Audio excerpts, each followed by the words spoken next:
Robert Kearns is an award-winning author who writes captivating and entertaining stories. And if you haven't got a copy of his latest book, Embers, yet, go and grab a copy. It's full of adventure, love, friendship, loss, and redemption. You're watching the Writer's Corner live show. Don't go away. We will be right back.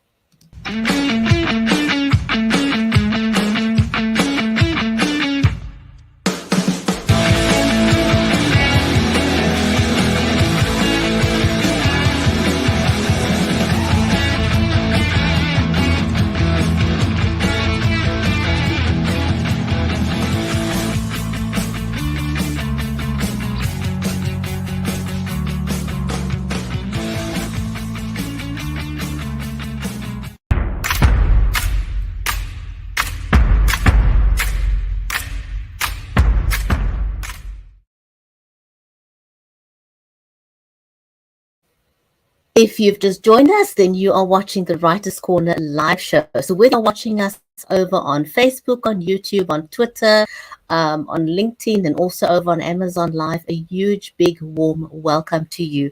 Our amazing guest today is not new to the show. We've had him on a few times, and so I'm absolutely delighted, and I'm looking forward to Robert Kearns joining us on screen in just a bit. Our live stream today is made possible by Creative Edge, StreamYard, and Be Live Media. So again, if you've just joined us, a huge, big welcome to the show. One of the things that Mary and I are very passionate about on the show is helping you level up. So a few things that you can do to make yourself look better and sound better on camera is to invest in a good microphone, whether it's something like a lavalier. These are they're fairly cheap. You know, you can pick them up at a very good price over on Amazon. And if you want to use something like a condenser microphone, which I also recommend, is the Samsung range. I'm currently using the G-Track Pro, but this was my first microphone, and I really do like the Samsung range, and I recommend that. So do invest in a microphone, because people will forgive you if your picture isn't 100% great, but if they can't hear you, then they will definitely tune out and listen to another podcast or live stream. Now, sometimes you may have heard with people when they are online, they get sound feedback, and the reason that happens is if you're not using earphones or don't know how to control your sound. I love these Apple phones. I love the way that the earphones, I love the way they fit in my ears. They're really, really comfy. You can level up with these studio earphones.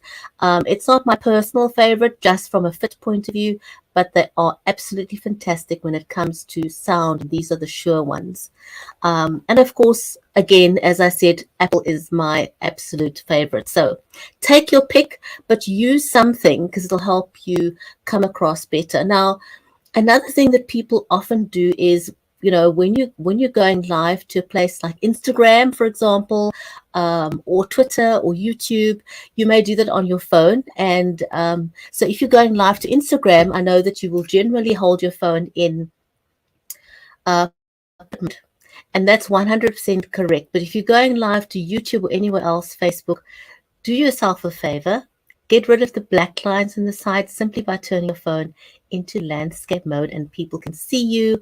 And another great tip is for you to use a tripod of some sort and free up your hands, because then if you're an author especially, you want to hold your phone in your book in your hand, page through it, read it, and just doing those simple little things will free up your hands and help you to be a little bit more intimate with your audience. Mary is unable to join us today, but she will be back next week. And so without any further ado, our amazing guest for today, as I said, is Robert Kearns. He's a member of the International Thrillers Writers Organization, and he has an accounting and finance background. which is something different. But he's got a very well-rounded work and life experience, and that's evident in the way that he delivers his plots and characterizations in his writing. Robert lives in Dublin, and Hy Brasil was one of his very first novels. But he's well written. He's written a ton of books, and we're going to invite him to join me on screen now because he's released so much stuff in the last 2 years or so, and we'll find out a little bit more about what he's done. So we'll invite him to come and join us now.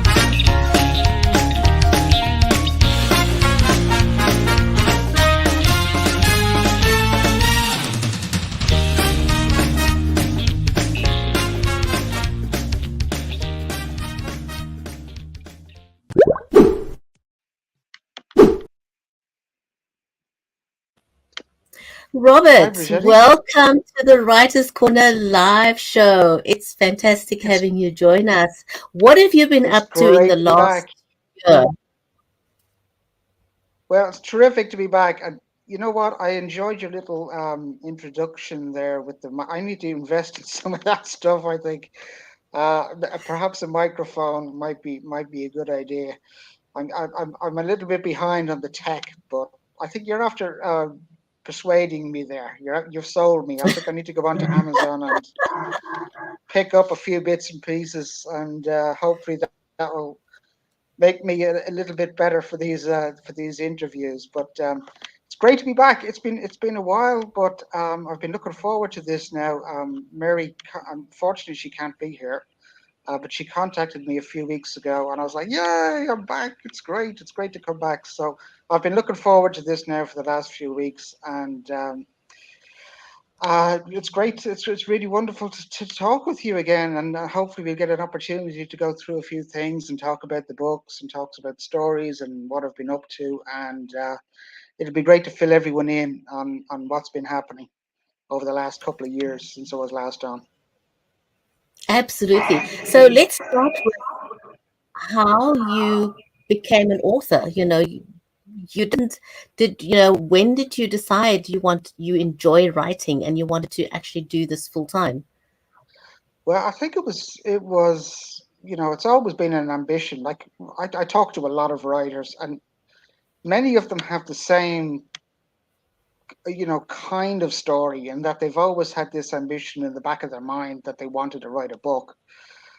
And I'm one of those people who eventually got around to it. And I think that's the same for a lot of people. They go through life and they do various bits and pieces, and they do their stuff, and they kind of put it off. But you find that as you get older, you start to look at things and go, maybe I should do that now. And that's what happened to me a few years ago. And I decided to go ahead and actually just do something that I'd wanted to do for a long time. And I finished it. So, once you get your book finished, you kind of get this, it bites you. You got this thing that's coming after you. You go, okay, that's one book done. What else is inside me? What else can I write? And actually, it frees you up because you're then no longer thinking about just getting a book done. You're thinking about the stories that are inside your head and how you can put them down on paper. At least that's the way it was for me. And so I've just kept going, and I keep coming up with new ideas. I don't know if all of them are great, but I do come up with new ideas. I try to write what I feel is going to be right for me at a particular time. So, as the seasons change, I come up with maybe darker stuff in the winter, maybe a little bit sunnier stuff in the summer, and that's how it goes for me. And I write according to my mood, and but that's okay because that means that I'm continuing to write and I'm continuing to put stuff out there. And so far it's been a great experience to do that. And I like completed and done and to my satisfaction. And it's even better then if people actually like it. So that's the hard part. But it's wonderful. It's wonderful to be able to at least get it down, get it done. and I've been fairly productive. Maybe not great the last this this particular winter, but I did still manage to get a few things, a few projects completed, and onwards and upwards. I'm still going. Well, we hope you keep going. Who's been your greatest source of inspiration for your writing? Myself. I know that might sound a little bit cocky, but actually, you know what? I think we're all a source of inspiration for ourselves, and we have to be if you want to be a writer, because it's in your head. These ideas can only come from you. I don't take ideas from other people. I don't want to. I'm not interested in that. They don't give me ideas anyway. But I tend to have a look at the people around me, or people that have been in my life at some point or another, and I use those characters for inspiration.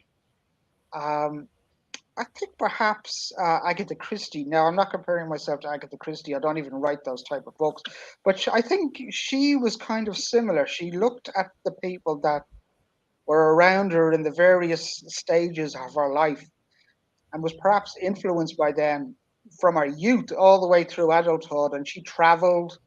She went all around the Middle East. I think she was on archaeological digs. And while she was there, she got inspiration from all the different people that she met and interacted with. And I think it's the same for many authors. We, without perhaps realizing it, we do come across people um, that have a story somewhere about them that you can kind of embellish it, you can play around with it, you can make it better, worse, or whatever.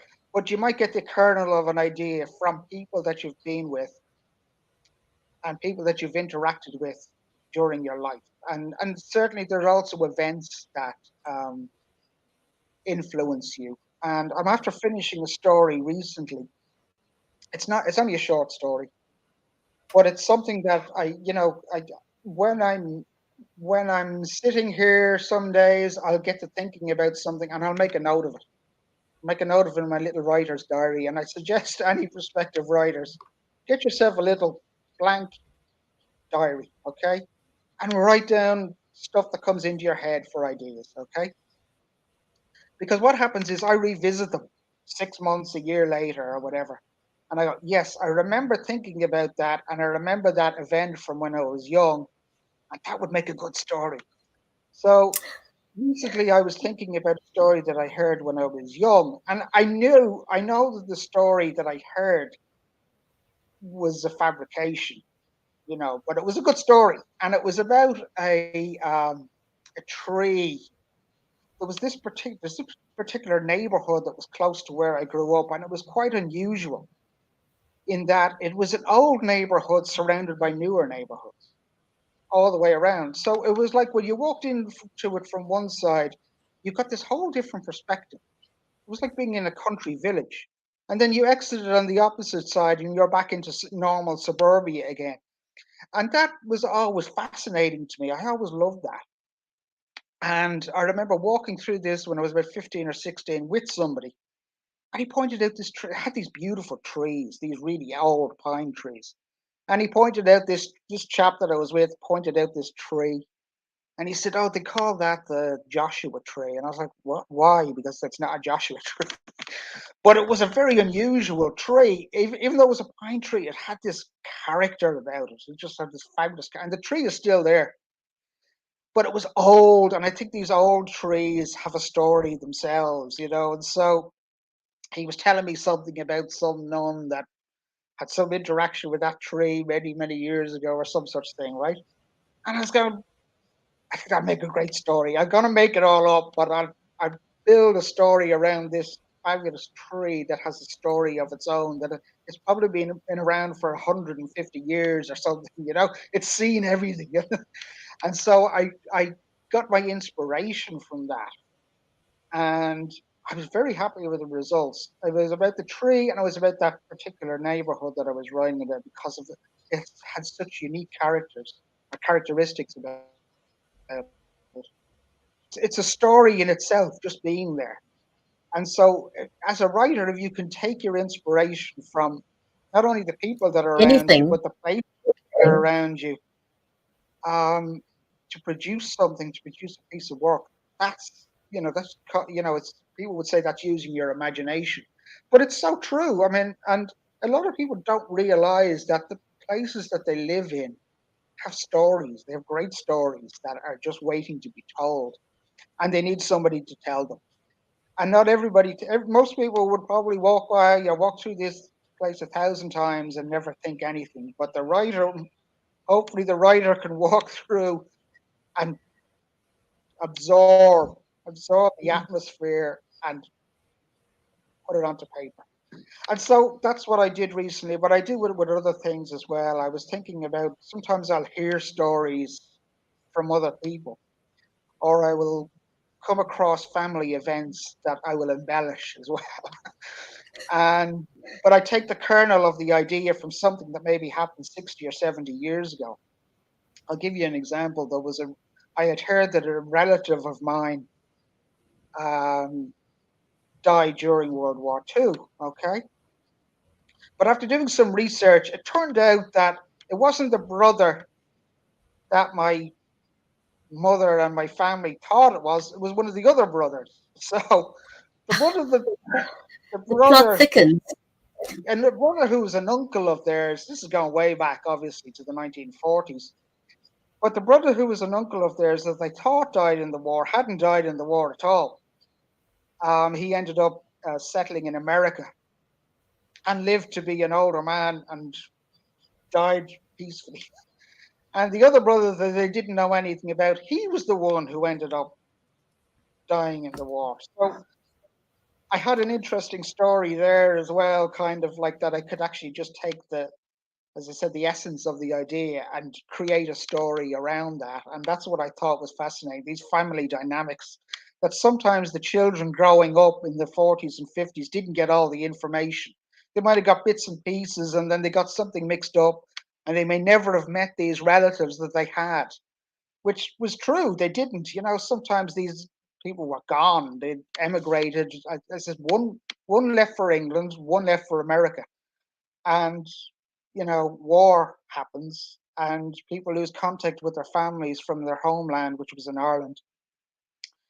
And but they end up having these strange and interesting stories that come out from that, and that 70 years later you can kind of untangle a little bit of it and put the record straight almost. But there's a story in there as well. So I wanted to write that story about somebody getting killed in the war who had lost contact with his family. And so um, that's where I came up with some of these ideas. So we can draw inspiration from everywhere. It's just a matter of trying to Opening your eyes to it, and opening looking your for the eyes, opening opportunities your and ears, and opening your mind.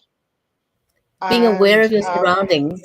oh, it was absolutely like people think that, oh, I need an idea for a book. What am I going to write about? I have no ideas. There are ideas everywhere. There are ideas. Just look at yourself, look at your family, look at your own history, look at your family's history, the places you grew up, the places you went on holidays or vacation when you were a child. They all inspire me because I like writing about some of the things from my childhood. And I'd like to write about maybe some of the scarier things that I might have heard back then or come across back then. And there's all sorts of inspiration out there. There's happy inspiration, there's sad inspiration, there's scary inspiration. There's stuff everywhere, and Absolutely. yeah. So there's lots of stories. Now, having said that, sometimes we do run out of you know good idea, good ideas. But you know what?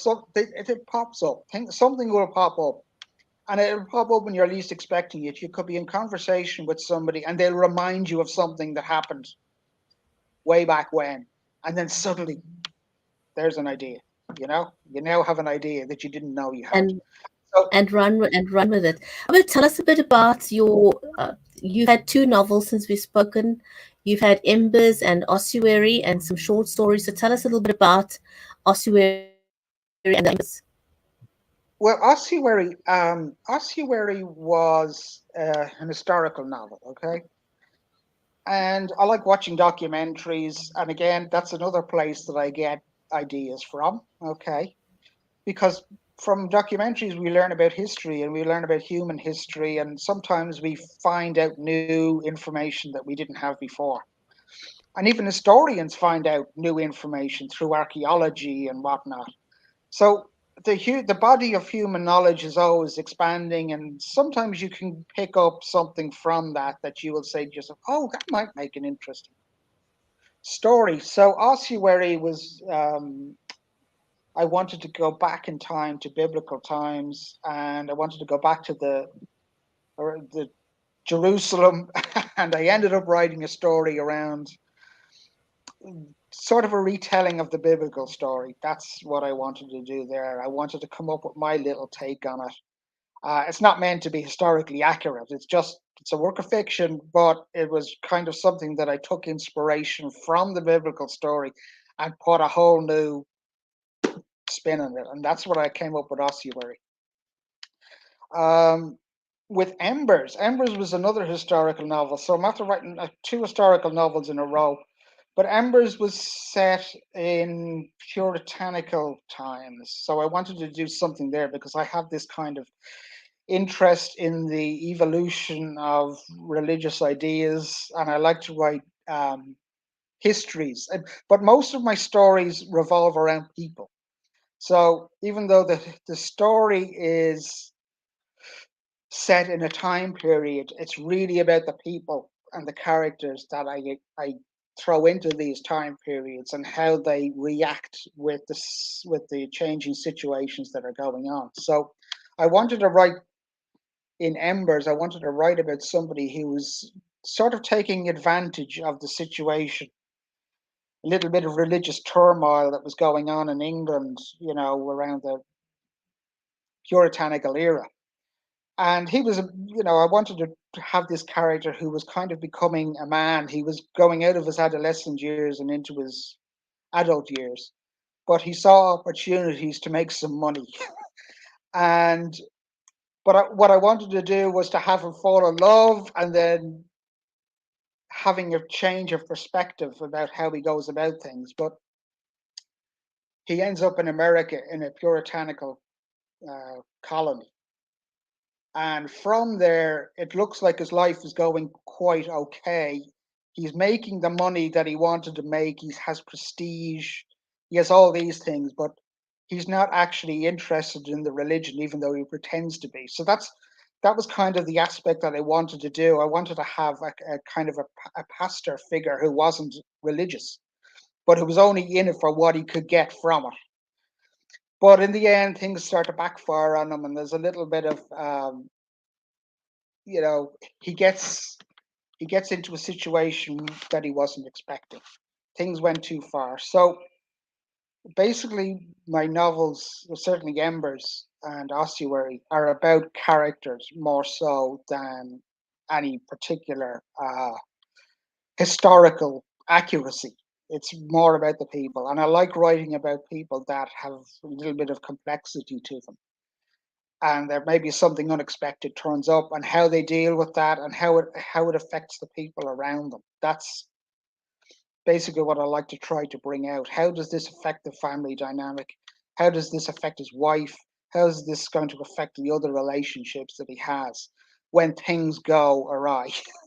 So I wrote Embers last summer, and I did it in a few months. I was just like on a roll. I just kept going with it, and I was very happy with the results. I enjoyed writing it, and I think that's probably one of the big things about if you have a story that you like writing and it's fun when you're writing it. They turn out like, from my perspective anyway, they turn out really well, and I think it's because you're in the story, you're really immersed into it. It's not a struggle. Sometimes some stories can be a bit of a struggle, like, and that happens, I think, to a lot of authors. And but for me, Embers just came right out. It was a book, and I had it done in 4 months.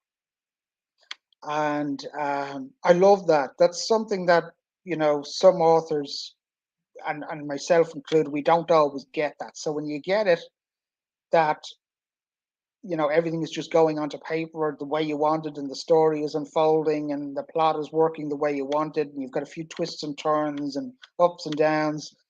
And at the end of it all, you produce something that you go, yeah, that's not bad. That's a great feeling. It's a great feeling because I do get the opposite, and I'm editing a story at the moment. It's much shorter. It's only about 10,000 words, but I was like, ah, I'm going over. It's not that the story is bad. It's not that. It's just sometimes it doesn't come out the way exactly the way you want it, and you have to put a lot of effort in. And that happens with writers too. You do have to put the work in, and not everything is plain sailing. So, but when you get something like Embers that just comes out, and you feel like you've gotten the whole thing the way you want it from start to finish, that's a fabulous feeling, and I love that. So I'm very happy with Embers. I have it. I'm doing a little bit of marketing on that at the moment, trying to get people to read it, which is hard. That's hard, but it's up there at the moment. It's out on Amazon with all the other stuff that I have, and I'm getting some good reviews. Maybe not for Embers, because I find that it's harder to get people to read your novels somehow or another than it is to get them to read my shorter pieces. But I'm very happy with the reviews that I'm getting for some of my other work, and hopefully that will translate over to Embers, and I'll see what I'm the end sure. result I'm is. sure it will, because Yeah, I mean, when it's people great. The read your feedback. short stories, it's kind of a way of introducing them to your other work.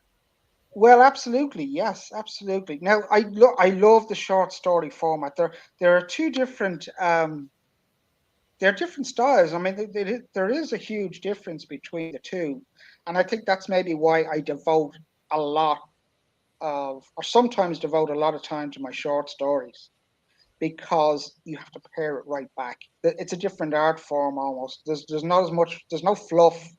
Everything is just there. It's condensed, and you have to get it right.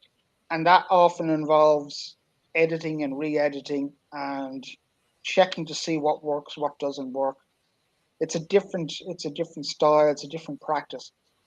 But I am getting some um, very positive feedback for some of my shorter works, and that's very satisfying. And it's really good when you get stuff like that, and it inspires you to keep going. So all these little ideas that I said that we're plucking out of the air, when we take something that we worked on and that we got an idea for, no matter how you got the idea, when you put it down, you write it, and then somebody tells you that's a good story. That's gold. It's just like telling you, yes, your ideas are good, and that means that some of the other ideas that you might have in your head, there's a good chance that they're going to be good as well. So it inspires you to keep going, and it's wonderful to get the reviews.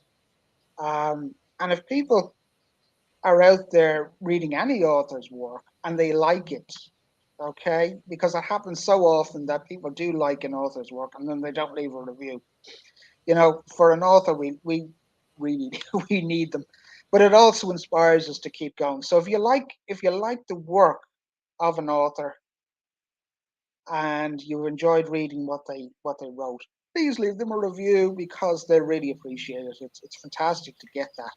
And what it does is it helps other readers discover new works, and it also helps the author to go, this makes it all worthwhile when we have readers that like our work. So any readers out there, if you come across works that you like, and Amazon are asking you after you've downloaded the Kindle or whatever, if they're asking you to rate the book, please give them a few stars. It'll really help. It really does help. Every little one helps. Don't think that your one is not going to make the slightest bit of difference, because it actually does. It really does. And it's what helps us to keep going. And we all want to keep going, us authors. We want to keep writing and producing and producing great stories, and sharing the art and sharing the love. So Absolutely. I think that's great advice, for speaking on behalf of all authors out there, to get that feedback, to get that rating, and to get that comment, even if it's a two-liner comment, but leave some kind of a comment after you've read the book. It's actually, I think they call it the best gift that you could ever give an author is leaving them a review or a comment, or a star or something. And as you said, every single Something. one makes a difference. Robert, I can't believe out of time already. Oh wow. Um, Okay. 30 minutes goes by so very Oh man. quickly. Okay. I saw you had ossuary there with you. Do you want to just hold up the book so people can Yeah. see the There's cover? ossuary. And as you can That's see, it's ossuary. kind of like it's an old tomb, and there's the there it is there, the round stone that used to block the tomb entrance. So you can kind of have a guess what this might be about. Uh, but I would encourage anyone, um, take a look. At least take a look, and they're all on Amazon. I have everything on Kindle Unlimited as well. So I'm kind of one of those authors that if you have Kindle Unlimited, you can read anything, and Absolutely. that's the way to go. It's one of the best gifts that you can give yourself is to go and get Kindle Unlimited. Robert, thank you so much to all our Thank viewers. you. Thank you so much for joining us live today. Big shout out to Mary, who's been watching us in the comments today, and look forward to having her back on the show next week. So thank you everyone for joining us. You've been watching the Writers Corner live show, and we'll see you back next week, same time, with a new author. Robert, take care. Thank you, Bridget.